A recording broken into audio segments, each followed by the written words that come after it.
ಗೆ ನಮ್ಮ ಕಂಪ್ನಿದ ಯುವ ಕಿಸಾನ್ ಗ್ರೋತ್ ಮತ್ತು ಡೆವಲಪರ್ ಯೂಸ್ ಮಾಡಕ್ಕೆ ಕೊಟ್ಟಿದ್ದೀವಿ ರೈತರಿಗೆ. ಅದರ ರಿಸಲ್ಟ್ ಏನಾಗಿದೆ ಅಂತ ಸ್ವತಃ ಅವ್ರ ಬಾಯಿಲಿಂದ ಕೇಳೋಣ. ಇದು ಡೆವಲಪರ್ ಮತ್ತು ಇದು ಯುವ ಕಿಸಾನ್ ಯುವ ಕಿಂಗ್ ಇದು ಹೊಡೆದ್ರಿಂದ ಏನೇನು ಇದು ಹೆಂಗೆ ಹೊಡೆದ್ರಿ ಹೇಳ್ರಲ್ಲ ಅದು ಸ್ವತಃ ನಿಮ್ಮ ಬಾಯಿಲಿ.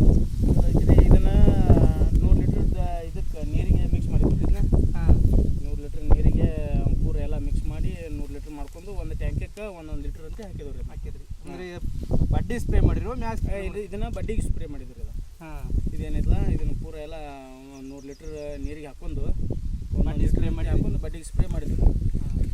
ಇದು ಯುವ ಕಿಸಾನ್ ಹೆಂಗೆ ಇದನ್ನು 2 ಕೂಡಿಸಿ 100 ಲೀಟ್ರಿಗೆ ಹಾಕಿದ್ರಿ. 2 ಕೊಡ್ರಿ 2 ಕೂಡಿ ಇದನ್ನ ಹೆಂಗೆ ಡ್ರಿಂಕಿಂಗ್ ಮಾಡಿರಿ? 10 ಲೀಟ್ರಿಗೆ ಹಾಕಿದ್ರಿ. 10 ಲೀಟ್ರ್ ಹಾಕಿ ಅಂದ್ರೆ 100 ಟ್ಯಾಂಕ್ ಆಯ್ತು ರೀ. 100 ಟ್ಯಾಂಕ್.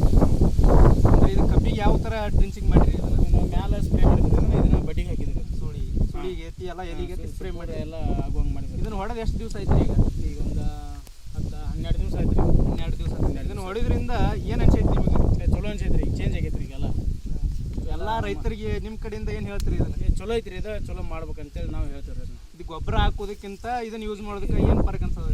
ಅದು ಖರ್ಚು ಜಾಸ್ತಿ ಬರ್ತೈತೆ ರೀ. ಇದನ್ನು ಕಡಿಮೆ ಆಕತ್ರಿ. ಅಂದ್ರೆ ಅದು ಗೊಬ್ಬರ ಹಾಕೋದ್ರಿಂದ ಭೂಮಿ ಕಸು ಎಲ್ಲ ಕಳಿತೈತಿ. ಅಂದ್ರೆ ಕೆಮಿಕಲ್ ಹಾಕೋದ್ರಿಂದ ಭೂಮಿ ಫಲವತ್ತತೆ ಕಳಿತೈತಿ. ಇದರಿಂದ ಏನಾಗೈತ್ರಿ? ಇದು ಜಾಸ್ತಿ ಮಾಡತೈತಿ. ಇದು ಭೂಮಿ ಫಲವತ್ತತೆಯನ್ನು ಜಾಸ್ತಿ ಮಾಡತೈತ್ರಿ. ಹೌದು ರೀ. ಅಂದ್ರೆ ನಿಮ್ಮ ಕಡೆಯಿಂದ ಎಲ್ಲ ರೈತರಿಗೆ ಏನು ಹೇಳ್ತೀರಿ? ಚಲೋ ಐತೆ ಅಂತ ಹೇಳ್ತೀವಿ ರೀ. ಇದನ್ನ ಹೊಡ್ರಿ ಅಂತ ಹೇಳ್ತೀವಿ.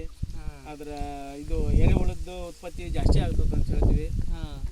ಅದೇನೇನಿಲ್ಲ ಬೆಳೆ ಎಲ್ಲ ಚೇಂಜ್ ಆಗೈತ್ರಿ. ಅದು ನೋಡ್ರಿ ಎಲ್ಲ ರೈತ ಬಂದವ್ರು ನೋಡ್ರಿ ಬೆಳೆ ಎಲ್ಲ ಹೆಂಗೆ